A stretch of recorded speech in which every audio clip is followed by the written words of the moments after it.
I'm one of these confusing millennials that's managed to make a living through a weird hobby. This hobby involves making music on retro consoles and machines, something known as chiptune.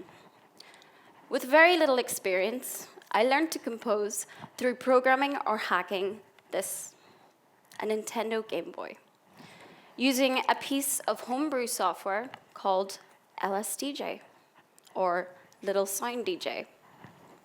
This allows me to treat the Game Boy as if it's a very basic synthesizer. So I can command it to generate a tone, which I can then craft into something that resembles a traditional instrument, like a kick drum, or a bass line.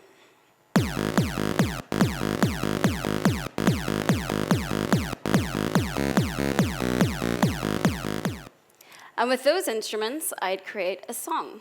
But it's a Game Boy, right? That chippy sound is probably something that you remember from your childhood or from when you were younger. And what you can do with it in music making is incredibly limited, and yet you can create an array of sounds.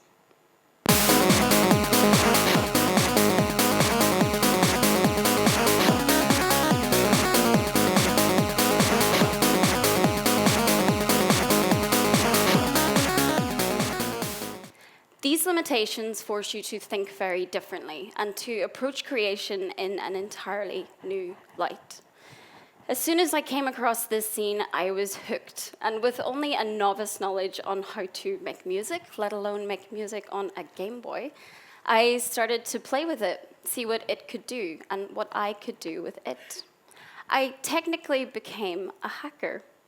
But it wasn't just me. There was an entire collective of people from all over the world dedicated to cracking the capabilities of this tech. Some on Commodore 64s or Amigas or Ataris. They were hacking their toys to make music and digital art. They were hackers with a do-it-yourself attitude, expressing individualism through these machines and forming an online movement to bring bedroom consoles to the stage in front of live audiences. We had this ability to discover, create, and share in the newly connected world, the digital era, which was born of this concept of the hacker ethic, something that's completely at odds with the rigid practices of the industrial era. Ours was one of openness, creativity through computers, and the prospect of a better world using technology. And with it, there came a sense that anyone could be a hacker. So when I say hacker, it's probably not too difficult to imagine the stereotypical hooded figure, maybe a cyber terrorist or of some sort, or maybe the Guy Fawkes mask comes to mind.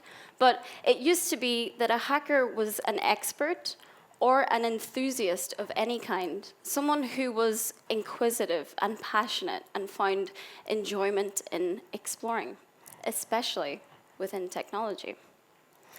So with that description, surely any one of us could be a hacker. I mean, it's in our nature to be inquisitive and curious, and we're all curious with our technology in one way or another, because I'm sure that each and every one of us, myself included, is guilty of sitting up until 3 a.m. in the morning in the depths of YouTube or Facebook or Instagram or whatever, knowing that you have to be up early, but hey, the internet is that gift that just keeps giving. But before we had these pocket-sized supercomputers, hackers would be known to explore their machines, crank them open, see how they work, what makes them tick. If they didn't have something that worked for them, they'd just make it themselves, make their own software, or build their own machines. If they hadn't, the names Steve Jobs or Steve Wozniak would be meaningless to us. We wouldn't even have personal computers, let alone our smartphones and tablets. The first home computers were built with the radical vision of the future, that everyone should own a personal computer. And this spurred generations of inquisitive creatives to recalibrate those very machines and to repurpose them into something that they were never intended to be, like me with this Game Boy, for example. This hacker activity was known to be joyful, where overcoming problems aroused genuine curiosity and led to a want for more knowledge. Solutions would be deemed to have hack value if they were executed with cleverness, brilliance, or finesse. And this made creativity an essential part of the meaning. Curiosity is the crux of creativity after all, and it is in our nature to be creative. So, I was blown away by this idea that you could make music on a Game Boy, and I'm sure that some of you today probably are as well. So at 16, I got myself kitted out. I dug out the old classic Game Boy from the depths of the toy cupboard, dusted it off, and revived it with some fresh batteries. My LSDJ cartridge arrived, and before I'd even gotten past the first few pages of the manual, I was eagerly making some noise. I was determined to just make something. And before I knew it, I had some songs. They were not good songs. They certainly weren't without heart, but I was very over-enthusiastic with melodies and didn't have much sense of rhythm for it to feel like it was anything, but they were mine. They were my own little creations, crafted from nothing, and I was so proud of that. So I put them online, and I awaited the email from Sony Records. But alas, no email. But I didn't need a label.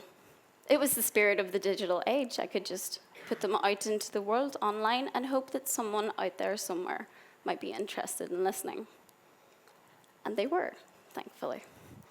Chiptune had its own community of visualists, artists, event promoters, and fans, spread out all over the globe.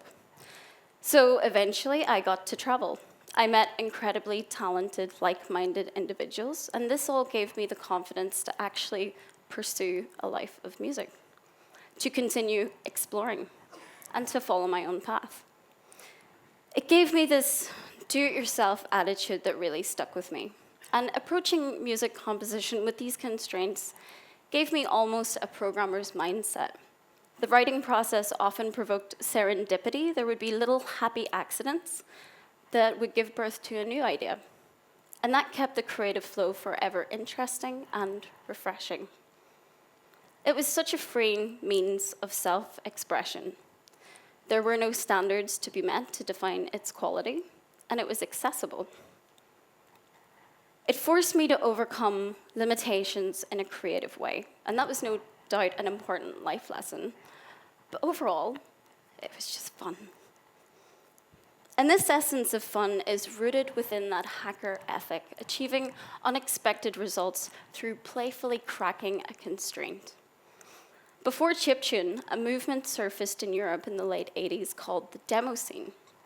And it was probably the very first computer art subculture. And it started out as what would probably now be any parent's nightmare, with a teenage boy alone in his room with a computer. But it's not what you're thinking. Instead, making art. These computer-obsessed teens started to flaunt their programming skills through pirating or cracking software, something that we're quite familiar with today. And then they'd share it with their friends or other computer enthusiasts. Eventually, these things called demos started to appear when you'd open the file. They wanted to flaunt their talents, right? So they'd create these audio-visual presentations that had insane graphics and music for the time. Sometimes they'd even talk smack about other hacker groups presented for everyone to see, like an early but much more innocent and creative form of the demonic YouTube comments section. It got to the point where people didn't even care about the software anymore. They just wanted to see these demos, right? They were really impressive. So eventually, individual creators would team up to compete with one another at these things called demo parties, where huge crowds would assemble to watch the results. Nerds. They'd compete like their lives depended on it, longing for that moment where jaws hit the floor and people were just absolutely blown away by what they'd achieved. But what was it all for? Why did they do this? Honestly, it was for the art. It was for that final product. There wasn't exactly big prize money to be won, and the parties weren't exactly big budget, so rather than focus on commercial gain, they worked to the extremes that they did because they loved doing it. It was fun. And like Chiptune, the musical love letter to the demo scene, this movement was dedicated to cracking constraints and breaking boundaries. They were making things with computers that people did not believe to be possible at the time. And because of their desire to create, some went on to form video game companies or went into software development or animation like Pixar, something that they trained themselves to be. So I inadvertently became a video game composer through my weird hobby. Without really realizing the scope of it, I had created a brand for myself as a teenager. Marketing was something that almost came naturally to us who grew up with the internet. Because creating an internet persona was as simple as setting up your very first embarrassing email address. And growing up, I was raised to understand the value of money, not as a goal in life, but as a necessity for survival. To make a living doing something that you love is the goal, right? And a hacker is not naive. They understand that income is essential to have that freedom to create and to control your art. But this transition from simply playing to making a living was a complete shock to the system for me. I think as adults, we start to become systematic thinkers. We're constantly stretching logic, trying to find answers to things that might not necessarily have a logical outcome. We can end up valuing our own worth through keeping score, comparing ourselves to others, something that is very much the driving force in school through our grading system and this competitive nature that we're told defines success. And teen years come with a natural swagger, an ego, and this can give us the belief that anything is possible. But with an ego in the driving seat for too long, we can end up with this distorted vision of reality, a world of self based on our own perceptions and illusions, however diminished or glorified, where our understanding of our abilities is not what they are right now, but rather what they should be in the future. And this can hold us back from moving forward. Or it can morph into overconfidence and arrogance, sometimes coupled with a desire for fame or money, mimicking others or following trends to find the spotlight. But arrogance brings no contribution to your work, nor does it inspire others. In fact, it has the opposite effect. I'm sure that maybe we've all experienced a feeling of anxiety, of treading water, self-deprecation, trying to keep it all together. Sometimes the digital era can just set the bar so high that it's almost enough to stop you from even trying. But make no mistake, we are all born creative. Our academic studies may tell us otherwise with such little focus on self-discovery, creativity, and self-efficacy. But we've been forever compared to one another in terms of our achievements and abilities. But comparison is the thief of joy, and any creator will know that all too well. That creative impulse is within all of us. Creativity comes from exploring and from being curious, doing what we could do and not what we should do. We're all eager to throw caution to the wind and go nuts with our imagination when we're kids, but somewhere along the line, this adult state of mind comes into play, where we don't believe in ourselves to go against the grain. Through discovering Chiptune, I felt like I'd stepped into a world of the unknown, one with all the right sights and sounds and people. It resonated with me on a much higher scale. Here was a community of novice or self-taught artists, just like the demo scene, a breeding ground for self-expression, raw, unedited talent with unfiltered emotion. And there was something incredibly beautiful about that. Tiny machines making huge sounds, I instantly fell in love with it. And the scene had an attitude. It didn't care what you thought. It was playfully wild and free, creatively beautiful in its own right, where having fun and dismissing standards was the focus. Each one of us had resonated with this movement in one way or another and taken it upon ourselves to join in, to push the limits of our creativity. And our artistic expression should be about absorbing life, our hopes, our aspirations, our fears, and creating something with it. There's a therapeutic value in creation. We can make sense of those emotions through giving them an entity. The limitation that we must crack is to overcome what stops us from getting creative or having fun with it. It's the essence of the digital era, where hackability is to participate instead of being a passive consumer. We can invent the future that we want and not the one that we're given.